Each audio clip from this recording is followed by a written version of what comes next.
Before the Second World War, one of the great landmarks in Belgium was the 600-year-old Gothic cathedral in the city of Antwerp. Towering over the city, this architectural achievement was a spiritual symbol, linking the inhabitants with a great cultural past.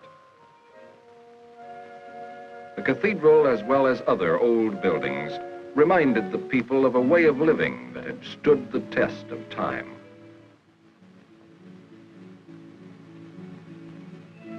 Another aspect of Antwerp before the war was a forward-looking, energetic spirit. Antwerp built the first skyscraper in Europe, 25 stories high. Selecting the best from the past and the present, the people preferred a mild attitude toward life. They looked with contempt on the fascist ways that had developed in Nazi Germany, a short distance away.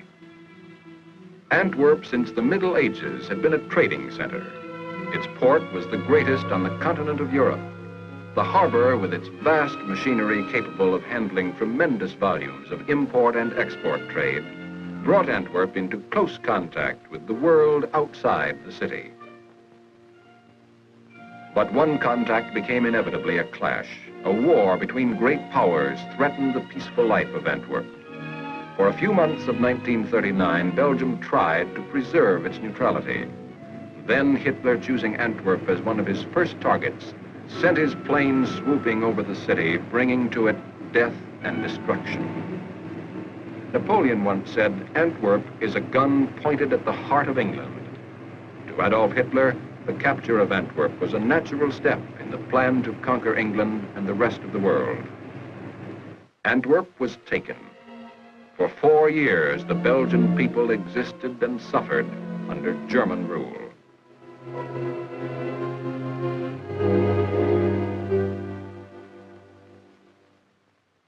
Finally, the Allies invaded the continent, bringing the hope of liberation to the conquered peoples of Europe. As the invasion proceeded, supplying the forces became an increasingly severe problem. The beaches became a crowded bottleneck of supply. The Allies needed a major harbor to feed the tremendous drive toward Germany. The enemy knew this. They bombed and wrecked Le Havre and all the large ports along the northern coast of France. Deprived of harbors, we found roads were the only answer. Roads became our lifeline, stretching farther and deeper into France. Supplies moved over one-way routes in a 24-hour delivery system now famous as the Red Ball Express.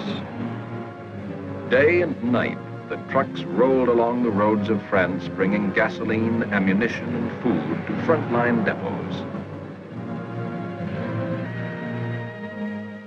The huge Allied force in France had only one small port, Cherbourg, through which supplies might flow. Cherbourg was hundreds of miles from the fighting front. The lines were stretched to the breaking point. We needed a port desperately. Antwerp, Germany's key to the invasion of England, could unlock the door to Germany. In a sudden 8-hour thrust of 110 miles, the British 11th Armored Division fought their way to the city. The troops rolled through the outskirts of Antwerp almost unchallenged. Several months before, no one would have dreamed that Antwerp was to be taken so easily. For 4 years, the people of Antwerp had known only oppression. Now the suddenness of liberation was overwhelming. In one day, life in the city changed entirely. The Belgian underground came out into the open, cleaning up small pockets of resistance. The thrilled inhabitants couldn't wait to express their happiness. During the day of liberation, there was street fighting one moment and rejoicing the next. The British tanks rumbled through the old city, past ancient buildings that would continue to tell of Antwerp's age and great past. Moving out into the edges of the city, Allied forces met stiffened resistance as the Nazis made a last-ditch but hopeless stand. In the dock area, German snipers remained to cause some trouble, but Canadian troops soon pushed them back across the Scheldt River. Ultimately, the dock area was cleared, although German troops held on for a while in the islands guarding the entrance to the port. Amazingly, Antwerp was taken almost intact. The whole port system of canals and docks fell undestroyed into Allied hands. The Germans had their explosives in place ready to demolish the harbor, but they waited too long. The underground seized the locks and over 600 cranes. These facilities were captured in such excellent condition that they could be used without delay. One obstacle remained. The entrance to the port had been heavily mined. Minesweepers that had done service along the British coast combed the lower Scheldt River, one of the most heavily mined areas of World War II. On November 28th, the first Allied ship, the Fort Cataraqui, came down the Scheldt River. It docked amid little fanfare, but its arrival signified a great change in the European supply picture. The cranes swung into action.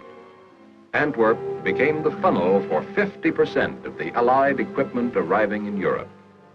Supplies poured in for the armies on the continent of Europe, for the Canadian First Army, the British Second, the U.S. 9th, the U.S. 1st, the U.S. 15th, the U.S. 3rd, shells, gas, tires, food, tanks, and bells. Bells for the towns of Belgium. As the bells went back into the churches, the doubt and fear that had grown in the hearts of Belgian civilians began to subside. The bells told a joyous message. The enemy had gone. There were friends about now. There was nothing to fear.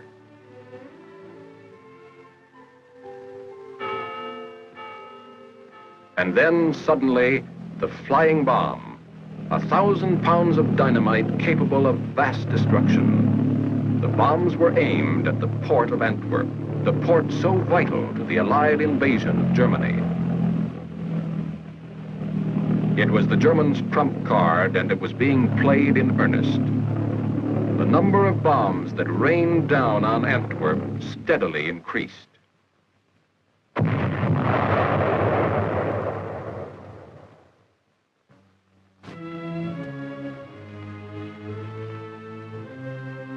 Some of them landed in the port.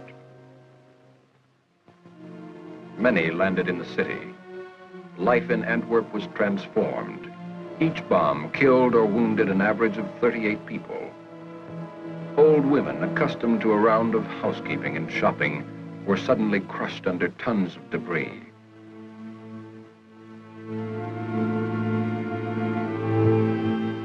The lives of children playing in the streets were violently interrupted.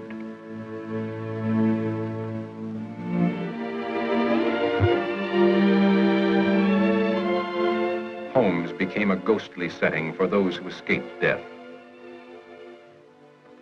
Antwerp, its port and its people, would have been wiped off the earth were it not for the defense system known as Antwerp X. The story of Antwerp X began before the bombs came. Allied intelligence knew that the Germans had been building launching sites east and southeast of Antwerp. Counter preparations had been made. Under General Claire Armstrong, a combined organization of American, British, and Polish gunners were assigned to the defense of the city.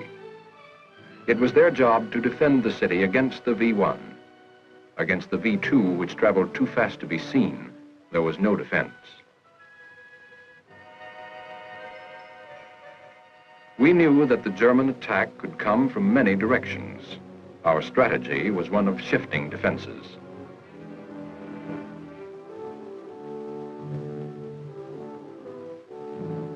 When the V-1s began to come over from one direction, batteries would be shifted quickly, so that several belts of anti-aircraft fire, one behind the other, could protect the city.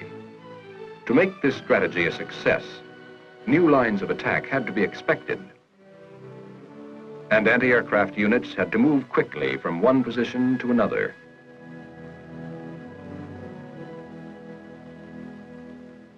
The gun crews around Antwerp learned to meet the extraordinary demands made by their jobs. A move order was just a couple of points on a map, but to the men it meant something more, something vital and urgent. They had seen the damage and death that the V-1s could bring.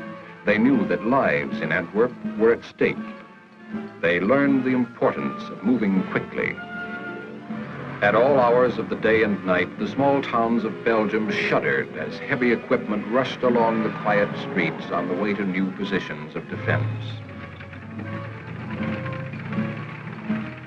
The men got to know their jobs so thoroughly that handling the guns became second nature to them. It was like walking or talking. It seemed they had done it always. They learned speed in setting up, speed in getting the word through, speed in firing.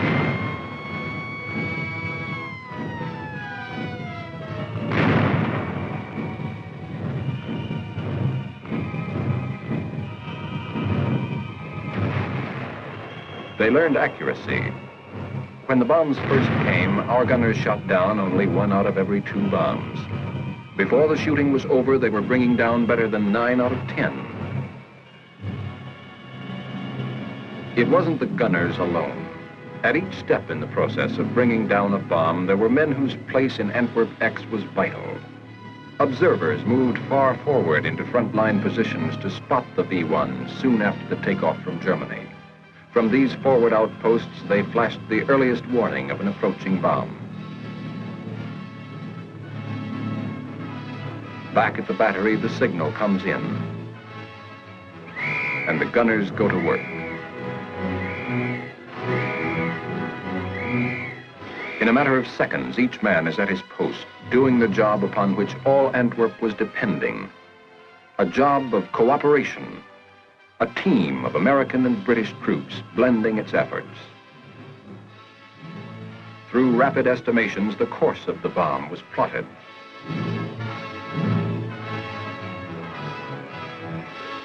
Plotting was based on information received by radar units. Antennas scanned the skies, listening, feeling, searching to discover the course of the bomb as exactly as possible. The bomb comes into range of the gun battery. And now the gun crews have their target.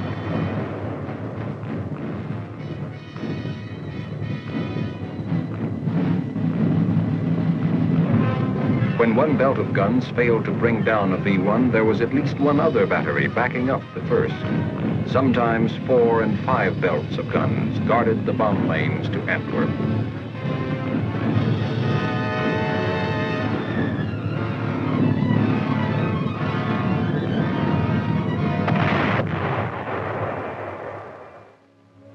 For 160 days, the men of Antwerp X were on duty every day.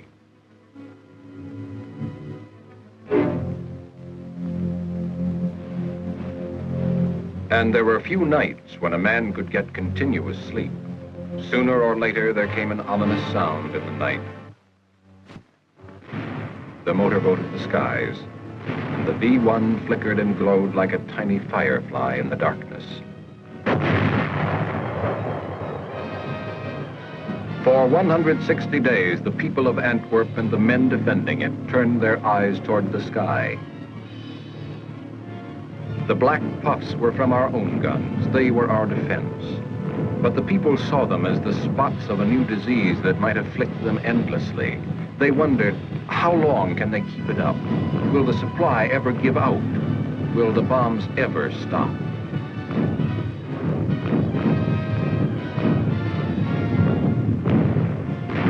On some days, there was a fine sky, perfect weather for a holiday. But this was not typical winter weather. More commonly, skies were gray. Often the targets were blurred by fog.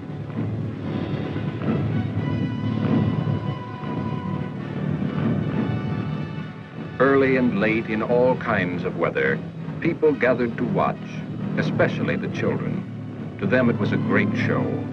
No matter that the V-bombs were deadly, this was a performance, rain or shine. It was fascinating to be a spectator.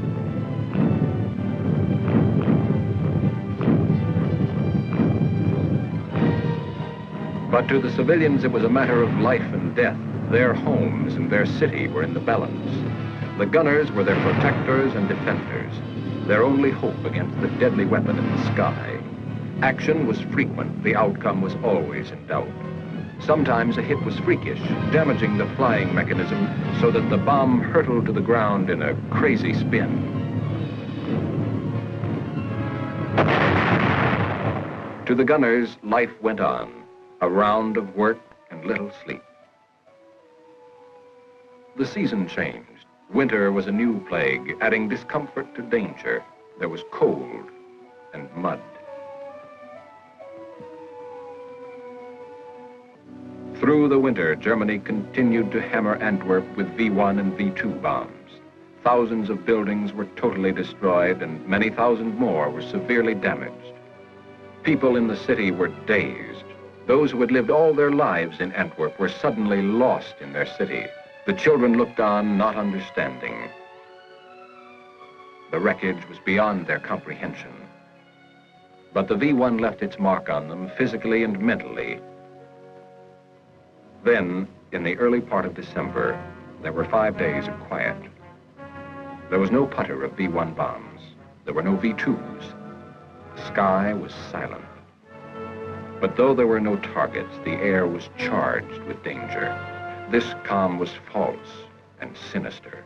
Each man felt it. The enemy had stopped for a reason of their own. That was something to worry about. Then the silence broke.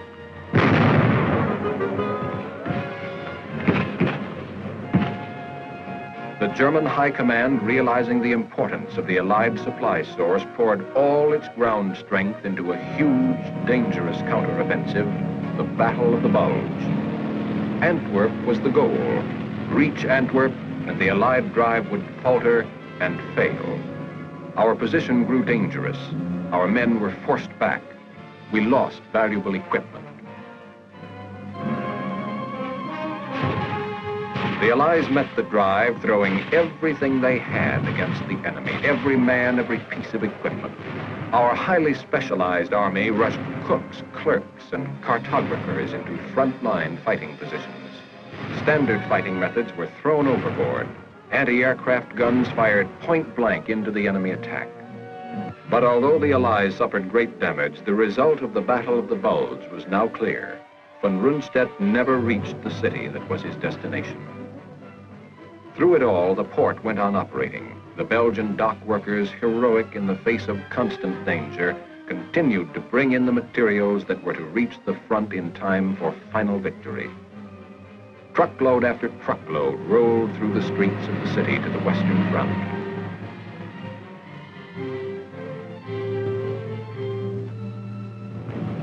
In February of 1945, the buzz bomb attacks reached a peak of intensity.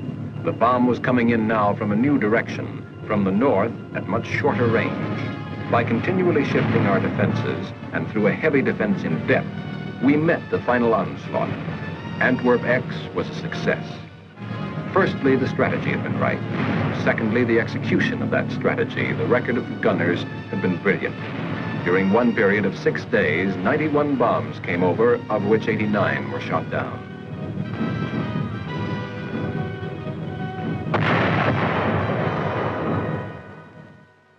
The number of bombs that penetrated the defenses of Antwerp were only a small proportion of the destructive avalanche that might have reached the city. The shooting was over. Hundreds of thousands of rounds of ammunition fired into the sky had saved a city and protected a vital port. Antwerp X had played a major role in bringing the war in Europe to a rapid conclusion.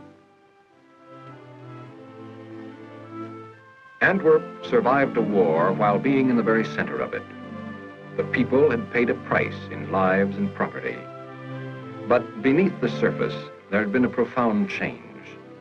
During 4 years of terror and suffering, they had gained a deeper understanding of human values, a renewed love for their traditions of culture and goodwill.